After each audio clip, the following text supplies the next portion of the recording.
चतुर्मास आरंभ हो रहा है। यहाँ मैं आपको तारीख बता दूं, चतुर्मास शुरू होता है 6 जुलाई से शुरू हो रहा है। और चतुर्मास जब शुरू होता है इसका मतलब क्या होता है, ये 4 महीने जो होते हैं भगवान विष्णु योग निद्रा में चले जाते हैं, आपकी मेरी भाषा में बोलें तो सोने के लिए चले जाते हैं। और वो अपने ससुराल यानी कि समुद्र में रहते हैं। वो अपने समुद्र में रहते हैं अपनी पत्नी के साथ, जो कि भगवान विष्णु जी का जो है ससुराल है और माता लक्ष्मी का जो है वो उनका घर है, आंगन है। जब भगवान वहाँ रहते हैं तो पूरी सृष्टि का जो पालन पोषण है अलग अलग देवता अलग अलग तरीके से करते हैं। सबसे पहले तो महादेव की बारी आती है, तो महादेव पार्वती माँ के साथ धरती पर रहते हैं। आपको पता है इस टाइम पे कावड़ उठाई जाती है, सावन का पावन महीना चलता है। तो मेरे को लगता है इससे बड़ी तो कोई खुशखबरी नहीं है। लेकिन और भी बहुत सारे जुलाई के महीने में राशि परिवर्तन या ग्रहों की उथल पुथल होने के लिए उस आसमान में जा रही है और उसका सीधा असर आपके और मेरे ऊपर भी पड़ेगा।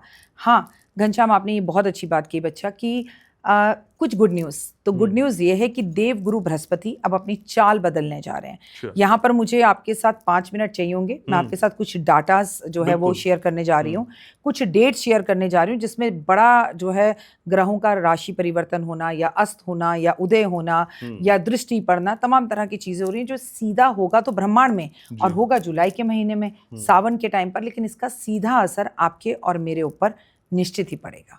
तो वो डेट्स शेयर करूं आपके साथ? बिल्कुल, वो डेट्स बताइए। बिल्कुल, कौन सी है? मैं आपके साथ डेट्स लिख कर आई हूँ क्योंकि डेट्स बहुत ज़्यादा हैं। सबसे पहले बात करते हैं 5 जुलाई की। 5 जुलाई को जो देवगुरु बृहस्पति हैं वो उदय होने जा रहे हैं।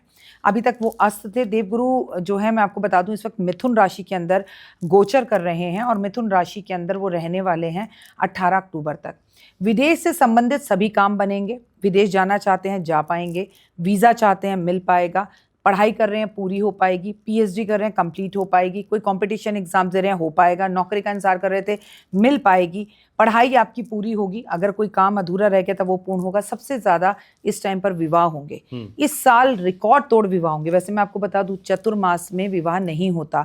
4 महीने के लिए जब तारा डूब जाता है तो हमारे यहाँ कहा जाता है कि किसी तरह का मुंडन, गृह प्रवेश, शादी नहीं कर सकते। हाँ बट आप नया घर लेना चाहे कर सकते हैं, लेकिन इसके बावजूद भी लोग अब ये बातें कम मानते हैं। लोगों की सगाइयाँ, मंगनियाँ, रोका सब कुछ इस टाइम पर होगा क्योंकि देव गुरु बृहस्पति शादी के कारक है। देव गुरु बृहस्पति आपके लिए सारे काम अच्छे कर रहे हैं। एक बात और, खाने से जुड़े हुए लोगों का काम तो बढ़ेगा। इसका मतलब लोग खाना बाहर ज्यादा खाएंगे। अब लोग जब खाना बाहर ज्यादा खाएंगे तो पेट से जुड़ी हुई समस्याओं का सामना भी करना पड़ेगा। इसका एक कारण बुध ग्रह भी है, वो मैं आपको आगे बताऊंगी। शेयर मार्केट में आप काफी उछाल देखेंगे, शेयर मार्केट में आप डाउनफॉल भी देखेंगे। अच्छा, अभी तक देवगुरु बृहस्पति जो थे वो अस्त थे, तब आपने सोने को वहां बढ़ते देखा। सोचिए उदय होंगे तो क्या होगा, कहाँ जाएगा सोना। अच्छा। और कहाँ जाएगी क्रिप्टो करेंसी। बहुत कुछ से चेंजेस आपको मार्केट में दिखेंगे। सोना डाउन अप अप डाउन ऐसा होता हुआ आपको दिखाई देगा। लेकिन रिश्ते शादी के बहुत आएंगे। और सबसे बड़ी बात, जो लोग चाहते थे कि इस जीवन साथी से अब हमें छुटकारा चाहिए और इससे हमें शादी नहीं करनी है, वो भी चीज़ें अब दूर होंगी और आपका अपने घर का सपना भी देवगुरु बृहस्पति पूर्ण करेंगे। जैसे ही महादेव धरती पर आएंगे, 5 जुलाई को उदय हो रहा है देवगुरु बृहस्पति और 6 जुलाई को होने जा रहा है सबसे बड़ी खास बात, चतुर्मास आरंभ, जब हमारे भगवान विष्णु जी जो हैं योग निद्रा में जा रहे हैं। और ये बहुत खूबसूरत टाइम होता है, ये भक्ति का टाइम होता है। आपको करना क्या है, इस पॉडकास्ट में आज मैं आपको खुलकर बताऊंगी कि ये जो हमें लग रहा है प्लेन क्रैश हो रहा है या दुर्घटनाएं हो रही हैं, अग्नि घटनाएं हो रही हैं, जो मंगल और केतु की युक्ति की वजह से आगे भी दिखाई दे रही हैं, आखिर क्या सामूहिक रूप से हम इससे बच सकते हैं, तो आज आपको सब कुछ इस पॉडकास्ट में मैं बताने वाली हूँ। तो देवगुरु बृहस्पति के बाद बात करते हैं 13 जुलाई की। बहुत ही खास बात है, शनि देव 13 जुलाई को वक्री होने जा रहे हैं और जो कि वक्री रहेंगे 138 डेज के लिए। लोग ड्राई हो जाएंगे, लोगों की फीलिंग नहीं रहेगी लोगों के प्रति। मतलब तू भाड़ में जा, अच्छा मैं ब्रेकअप कर रहा हूँ, कर लो। आप किसी के आगे रो रहे हो, उससे कोई फर्क नहीं पड़ रहा।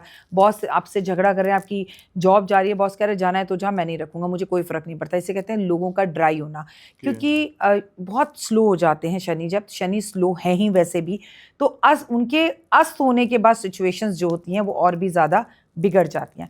18 जुलाई को बुध वक्री होने जा रहे हैं, ठीक है। 11 अगस्त को 11 अगस्त 18 जुलाई से लेकर 11 अगस्त तक जब बुध ग्रह वक्री होता है, मैं आपको बता दूं तो लोगों के पेट खराब होते हैं, लोगों को स्किन की प्रॉब्लम होती है। तो 11 अगस्त तक ऐसा हो सकता है कि आपके मम्मी पापा की तबीयत बहुत ज़्यादा खराब रहे या पेट से जुड़ी हुई लोगों को समस्याओं का सामना बहुत ज़्यादा करना पड़े। और लोगों की लव लाइफ में प्रॉब्लम रहने वाली है 9 महीने तक। आखिर ऐसा क्या होने वाला है 9 महीने तक कि लोगों की लव लाइफ में प्रॉब्लम रहने वाली है, तो मैं आपको बता दूं कि जो हमारे केतु जी हैं वो पूर्वा फागुनी नक्षत्र में 9 महीने के लिए जा रहे हैं और ये शुक्र का नक्षत्र है और केतु की दृष्टि जब शुक्र पर पड़ेगी 29 मार्च 2026 तक तो लव लाइफ में ब्रेकअप्स होंगे। ये जो आप मर्डर, पत्नी ने पति को मार दिया पति के चक्कर में, ये इस 9 मंथ्स में बेवफाई के सीन और मर्डर के सीन, इश्क प्यार में प्रॉब्लम्स के सीन आपको और दिखाई देंगे। लेकिन जिनकी लव लाइफ में प्रॉब्लम्स आ रही थी, घर वाले मान नहीं रहे थे कि शादी के लिए इंटरकास्ट मैरिज है, वहाँ पर भी शादियाँ होती हुई दिखाई देंगी। 15 जुलाई को कर्क राशि में सूर्य चले जाएंगे। सूर्य जब कर्क राशि में जाते हैं तो वो उनके लिए नीच की राशि हो जाती है। सूर्य का नीच का होना और बुध का वहाँ पहले से ही होना, दोनों का मिलकर बुध आदित्य योग बनेगा। लेकिन सूर्य अपना प्रकाश, अपनी चीजें, वो पॉजिटिविटी हमें उतनी दे नहीं पाएंगे क्योंकि वो कर्क राशि में बहुत पॉजिटिव होते नहीं हैं। उसका भी सीधा असर आपके बॉस के साथ पड़ेगा। लड़ाई झगड़े, बॉस का आपको बोलना एक्स्ट्रा काम करो, तुम काम ही नहीं करते हो। उससे भी ज़रूरी बात यह है कि आपको मैं बता दूं, जुलाई 21 को मंगल कन्या राशि में जाएगा। जुलाई 21 को मंगल कन्या राशि में जाएगा। केतु से उसकी युक्ति खत्म हो जाएगी, लेकिन कन्या राशि में वो 13 दिन तक रहेगा। उसके बाद 13 दिन बाद वो वहाँ से फिर वापस गोचर करेगा। तो ये 21 जुलाई तक का जो जीवन है वो उथल पुथल वाला ज़रूर है, प्रॉब्लम्स वाला ज़रूर है।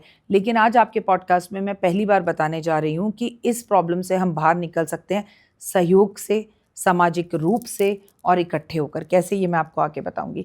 सबसे ज़्यादा ज़रूरी है अगर आपको जीवन में आगे बढ़ना है तो 26 जुलाई तक शुक्र अपना स्वग्रह ही है। और शुक्र कहाँ पर है इस वक्त? वृषभ राशि में, उसका अपना घर है। शुक्र जब वृषभ राशि में होता है तो पूरी दुनिया से बलात्कार की खबरें आती हैं, पूरी दुनिया से महिलाओं के जाने की खबरें आती हैं। और शुक्र का वृषभ राशि में प्रवेश करने के बाद ही ये कांटा लगा गल जो है हमें इस दुनिया से दुर्भाग्य की बात है कि छोड़कर गई। तो ये समय महिलाओं को लेकर न्यूज़ेज़ आना, महिलाओं को लेकर कानून बनना, या फलाना लड़की ने किसी लड़के को सांप से डसवा दिया, मरवा दिया, ये वाली खबरें भी हमें 26 जुलाई तक ज़्यादा दिखेंगी। लेकिन आपकी लग्जरी बढ़ेगी, आप बड़ी गाड़ी खरीद सकते हैं, बड़ा घर ले सकते हैं। हालांकि मैंने आपसे बोला कि चतुर्मास में चीज़ें नहीं करनी चाहिए, लेकिन आप भी जानते हैं बहुत सी चीज़ें बहुत से लोग नहीं मानते। जब शुक्र वृषभ राशि में होता है तो लोगों के सपने पूरे होते हैं, खासकर वृषभ राशि वालों के। और आप देखिएगा, आपने किसी खास से पूछेगा जो वृषभ राशि वाले हैं, इस वक्त उनके सपने बहुत बड़े बड़े हैं, कुछ नया करना चाह रहे हैं, उनकी इनकम बढ़ेगी, इनकम सोर्सेज बढ़ेंगे, लेकिन उनको स्किन एलर्जीज की प्रॉब्लम होगी, उनकी लव लाइफ में प्रॉब्लम होगी।